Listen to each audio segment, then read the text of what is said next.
Hi hello வணக்கம். இன்னைக்கு பார்க்க போகிற படம் மாஸ்டர் பீஸ் பிக்கில் கேங்கர்ஸ் 2025. இது சுந்தர்சி டைரக்ஷனில் வடிவேலு மற்றும் கேத்ரின் தெரேசா சுந்தர்சி நடிச்சிருக்காரு. அது மட்டும் இல்லாமல் நிறைய கதாபாத்திரம் நடிச்சிருக்காங்க. சுந்தர்சி படங்கள் அப்படின்னாலே நீங்கள் மறக்க முடியாது. எல்லாமே ஒரு கமர்ஷியல் என்டர்டெயின்மெண்ட் காமெடி மூவியாக தான் இருக்கும். சுந்தர்சியோட டேஸ்ட் எப்படி இருக்கும் பார்த்தீங்கன்னா, ஒரு காமெடி இருக்கும், ஒரு ஐட்டம் சாங் ஒன்று இருக்கும், அதே மாதிரி ஒரு ஃபுல் அண்ட் ஃபுல் என்டர்டெயின்மெண்ட் எல்லாமே மசாலா கலந்தே இருக்கும். கண்டிப்பாக ஒரு ஒரு திருவிழா பாட்டு ஒரு கண்டிப்பாக இருக்கும். அதே மாதிரி இந்த படத்தில் எல்லாமே இருக்குது. காமெடி இருக்கா இல்லையா, வடிவேலுக்கு இதுக்கு ஒர்க் அவுட் ஆயிருக்கா அப்படின்னு கேட்டிங்கன்னா, என்ன பொறுத்தவரைக்கும் கண்டிப்பாக இல்லைன்னு சொல்லுவேன். ஏன் அப்படின்னு பார்த்தீங்கன்னா, இந்த படத்துலேருந்து வடிவேலு வர சீன்லலாம் அவர் ரொம்பவும் மெனக்கெடுறாரு, ரொம்பவும் ட்ரை பண்ணுறாரு. பட் நமக்கு காமெடி அந்த அளவுக்கு என்ஜாய் பண்ண முடியல. மற்ற பழைய படங்கள் கம்பேர் பண்ணும்போது இது நம்ம ரொம்ப அந்த அளவுக்கு என்ஜாய் பண்ண முடியல. ஆனாலும் இந்த படத்தில் நல்லா வாய் விட்டு சிரிக்கிறாம மூமெண்ட்ஸ்லாம் கண்டிப்பாக இருக்குது. ஒரு 4-5 சீனில் தேட்டர் ஃபுல்லாக கலகலப்பாக இருந்த மாதிரி சீன்ஸ்லாம் நிறையவே இருக்குது. நீங்கள் இந்த படத்தை தேட்டரில் போய் பார்க்கணும்னு வச்சிங்கன்னா கண்டிப்பாக போய் பார்க்கலாம். சூப்பராக இருந்துன்னு சொல்லலாம். இந்த படத்தை பொறுத்தவரைக்கும் பாசிட்டிவ் நெகட்டிவ் அப்படின்னு சொல்கிறது, ஃபர்ஸ்ட் ஆஃப் கொஞ்சம் கிளீஷேவாக இருந்தது. ரொம்ப தெளிவாக அந்த பழைய அரண்மனை சீரீஸ் நான் எல்லாமே அந்த மாதிரி ஞாபகம் வந்தது. அந்த கதையை பில்ட் பண்ணுறதுக்கு ரொம்ப டைம் எடுத்தார். அதுக்கப்புறம் செகண்ட் ஹாஃபில் ஒரு மிகப்பெரிய ஒரு ஐஸ்ட் பிளான் பண்ணியிருந்தாங்க. அந்த ஐஸ்ட் சூப்பராக இருந்தது, ரொம்ப ஃபன்னாக இருந்தது. அந்த ஐஸ்ட்டுக்கு பிளான் பண்ண மொமெண்ட்ஸ் எல்லாமே பார்த்திங்கன்னா, ஆக்சுவலாக ஒரு த்ரில்லர் மூவியை நம்மளுக்கு ஞாபகப்படுத்துகிற மாதிரியான ஒரு ட்ரை பண்ணியிருக்காரு. அது நல்லா ஒர்க் அவுட் ஆகிருக்கு சொல்லுவாங்க. ஏன்னா நமக்கு மிகப்பெரிய லாஜிக் இருக்காது சுந்தர்சி படத்தில். அதே மாதிரி சூப்பராக இருந்தது. இந்த படத்தில் ஸ்டண்ட் எல்லாம் செம்ம குவாலிட்டியாக இருந்தது. முக்கியமாக அந்த டைட்டில் லோகேஷ் கனகராஜோட சண்டே காட்சிகள்லாம் எப்படி இருக்கும் அந்த படங்களில், அந்த மாதிரி சூப்பராக எக்ஸிக்யூட் பண்ணியிருக்காங்க. ஸ்டண்ட்டெல்லாம் செம்ம சூப்பராக இருந்தது. இந்த மூஞ்சை மூடி நடிக்கிற ஸ்டண்ட்டெல்லாம் ரொம்ப அமேசிங்காக இருந்தது. ஆடியன்ஸ்க்கு நமக்கு தெரியும், நமக்கும் தெரியும். ஆனால் அந்த ஸ்டண்ட்டை நம்ம ரொம்ப ரியலிஸ்டிக்காக எடுத்திருக்காங்க, ரொம்பவும் மெனக்கெட்டிருக்காங்க. சினிமாட்டோகிராஃபி சூப்பராக இருந்தது. இந்த கேத்ரின் தெரேசா அடி வாங்குற சீனு, சுந்தர்சி அடிக்கிற சீனு, இன்ட்ரோல் பிளாக்குக்கு முன்னாடி ஒன்று வரும், அந்த மொமெண்ட்ஸ்லாம் செமையாக இருந்தது. ஒரு டெக்னிக்கல் டிபார்ட்மெண்ட் எல்லாமே பயங்கரமாக வேலை செஞ்சுருக்காங்க இந்த படத்தில். எல்லாமே ஒரு மனமார்ந்த வாழ்த்துக்களை சொல்லலாம். ஏன்னா அந்தளவுக்கு ஆர்டர் போட்டிருக்காங்க. நடிப்பை பொறுத்தவரைக்கும் வடிவேலை பற்றி நம்ம சொல்லியே ஆகணும். பேக் டு ஃபார்ம் அப்படின்னு சொல்லலாம். பட் என்னை பொறுத்தவரைக்கும் இல்லைன்னு சொல்லுவேன். ஆனால் நிறைய மெனக்கெட்டிருக்காரு, நிறைய முயற்சி பண்ணிகிட்டே இருக்கார் படம் ஃபுல்லாகவே. சரி, இந்த படத்தில் கதை என்ன அப்படின்னு பார்த்தீங்கன்னா, முதல்ல ஒரு ஸ்கூலை காட்டுறாங்க. அந்த ஸ்கூலில் கேத்ரின் தெரேசா டீச்சராக இருக்காங்க. அவங்க சிஎஸ் டீச்சரு. அவங்க ரம்யா இந்த ஸ்கூல் பொண்ணை அவங்களுக்காக ஸ்பான்சர்ஷிப் எல்லாம் படிக்கிறதுக்கு ரெடி பண்ணுறாங்க. ஏன்னா அவங்க ஏழ்மையான குடும்பத்தை சேர்ந்தவங்க.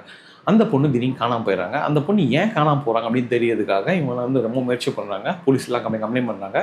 அந்த கம்ப்ளைண்ட்ஸ்லாம் ஒரு எதுவுமே ஆக்ஷன் எடுக்க முடியாத ஸ்டேஜில் இருக்கிறதுனால கேத்ரின் தெரேசா என்ன பண்ணுறாங்கன்னா, கமிஷன் ஆஃபீஸ்க்கு ஒரு லெட்டர் எழுதி போடுறாங்க. அப்போது இந்த ஊரில் தொடர்ந்து இந்த மாதிரி மொமெண்ட்ஸ் நடந்துகிட்டே இருக்குது அப்படின்னு சொல்லிட்டு அங்கே ஒரு போலீஸ்காரரை நியமிக்கிறாங்க. போய் விசாரிங்கன்னு சொல்லிட்டு அந்த போலீஸ்காரரை முகத்தை காட்டாமல் நியமிக்கிறாங்க. ஸோ ஆடியன்ஸ் பெர்ஸ்பெக்டிவ்ல நம்மளுக்கு யாருன்னு தெரியாது. அதுக்கப்புறமா சுந்தர்சி இன்ட்ரொடக்ஷன் ஆகிறாரு. சுந்தர்சி இன்ட்ரொடக்ஷன் ஆனதுக்கப்புறமா சுந்தர்சி தான் போலீஸ்காரராக இருப்பாங்க அப்படின்னு சொல்லிட்டு நம்ம நம்புவோம். அவங்க ஒரு பிடி மாஸ்டராக வராது. அதுக்கு இந்த ஸ்கூலில் ஆல்ரெடி ஒரு பிடி மாஸ்டராக இவரும் இருக்கார், வடிவேலும் இருக்கார். அவர் காமெடின்ற பேரில் கொஞ்சம் ஒரு சில விஷயங்கள்லாம் ரொம்ப ஒரு மாதிரி ரொம்ப ட்ரை பண்ணுறாரு. பண்ணிகிட்டே தான் இருந்தார். நமக்கு எல்லா மூமெண்ட்டும் கண்டிப்பாக சிரிப்பு வரல. பட் செகண்ட் ஆஃப் சூப்பராக இருந்தது. சரி, நான் திரும்ப கதைக்கு வந்துடுறேன். இப்போ பிடி மாஸ்டராக சுந்தர்சி வராங்க. இந்த சுந்தர்சியும் வடிவேலு இவங்க 2 பேரில் யாராவது ஒருத்தர் தான் பர்மனெண்ட் ஆக்க போடுவாங்க அப்படின்னு சொல்லிட்டு அந்த ஸ்கூல் கரஸ்பாண்டன்ட் அவங்க சொல்கிறாங்க. சரி, ஓகேன்னு சொல்லிட்டு இவங்க 2 பேரும் வேலை செய்கிறாங்க. இப்போ இந்த கேத்ரின் தெரேசாவும் சுந்தர்சியும் சேர்ந்து அந்த பொண்ணுக்கு என்ன ஆச்சு அப்படின்றத கண்டுபிடிக்கிற மாதிரி நம்மளுக்கு கொண்டு போயிட்டு இன்டர்வல் பிளாக்கில் மிகப்பெரிய ட்விஸ்ட்டை அவங்க கொடுக்குறாங்க. ஆனால் அந்த ட்விஸ்ட்டை சத்தியமாக சொல்கிறேன், அன்எக்ஸ்பெக்டபிள். நம்ம இந்த மொமெண்ட்டை நம்ம கண்டிப்பாக எதிர்பார்த்துருக்க மாட்டோம். சுந்தர்சியோட படத்தில் எப்போவுமே என்டர்டெயின்மெண்ட் இருக்கும், காமெடி இருக்கும், 2 ஃபைட் இருக்கும், ஒரு திருவிழா காட்சி இருக்கும், ஒரு மிகப்பெரிய மசாலா மூவியாக தான் இருக்கும். கண்டிப்பாக காமெடி எல்லாமே இருக்கும். ஆனால் இதுக்கெல்லாம் வித்தியாசமான ஒரு ட்விஸ்ட் ஒன்று கொடுத்தா இருப்பாங்க இன்டர்வல் பிளாக்கில். அது சூப்பராக இருந்தது. சத்தியமாக சொல்கிறேன், நீங்கள் அந்த ட்விஸ்ட்டை எதிர்பார்த்துருக்க மாட்டீங்க. அதே மாதிரி அந்த இன்டர்வல் பிளாக் அப்புறமா அவர் ஒரு ஃப்ளாஷ்பேக் சொல்கிறாரு. அந்த ஃப்ளாஷ்பேக்கு அப்புறமா என்ன ஆகுதுன்னா, கதையே ஒரு வித்தியாசமாக திரும்புது. என்ன வித்தியாசமாக திரும்புதுன்னா, அந்த ஸ்கூல் கரஸ்பாண்டன்ட் அவங்க தான் நிறைய விஷயங்கள் செய்கிறாங்க. அது பிடிக்காம சுந்தர்சி முகத்தெல்லாம் மூலியம் அடிக்கிறாரு. அவர் ஏன் அடிக்கிறாருன்னு சொல்லிட்டு அதுக்கு ஒரு ஃப்ளாஷ்பேக் போகிறாங்க. அந்த ஃப்ளாஷ்பேக் கூட இன்ட்ரோல் முடியுது. இன்ட்ரோல் முடிஞ்சதுக்கப்புறமா அவர் ஒரு மிகப்பெரிய ஐஷெஃப் பிளான் பண்ணுறாரு. கேத்ரின் தெரேசா மற்றும் வடிவேலு மற்றும் பக்ஸு இவங்க எல்லாரும் சேர்ந்து ஒரு ஐஸ் ஸ்டோன் பிளான் பண்ணுறாங்க. அது இல்லாமல் கூடவே 2 பேர் சேர்த்துக்கிறாங்க. இவங்கெல்லாம் அந்த ஐஸ்ட்டை ஏன் பிளான் பண்ணுறாங்க, எப்படி பிளான் பண்ணுறாங்க, அந்த 100 கோடி பணத்தை இவங்க எப்படி கொள்ளடிக்க போகிறாங்க அப்படின்றது ஃபுல்லாக செகண்ட் ஹாஃபில் அந்த ஐஸ்ட்டு பிளானிங்லேருந்து இந்த காமெடி வந்து தெளிக்க விட்டுருக்காரு. சூப்பராக இருந்தது. அந்த ஐஸ் முடிஞ்சதுக்கப்புறம் கடைசியில் ஒரு மிகப்பெரிய ட்விஸ்ட்டு சொல்கிறேன், நீங்கள் சத்தியமாக சொல்கிறேன், எழுதிக்கூட வச்சுக்கோங்க, அந்த ட்விஸ்ட்டை நீங்கள் எக்ஸ்பெக்ட் பண்ணியிருக்க முடியாது. அந்த மாதிரி ஒரு ட்விஸ்ட்டு கிளைமேக்ஸில் சூப்பராக இருந்தது. படம் பார்க்கும்போது அந்த ட்விஸ்ட்டுனாலையும் அந்த செகண்ட் ஹாஃப் போகிற அந்த காமெடி மொமெண்ட்ஸ்னால இந்த படத்தோட முடிவு வரும்போது நம்மளுக்கு ஒரு ஃபுல்ஃபில்டாக இருந்தது.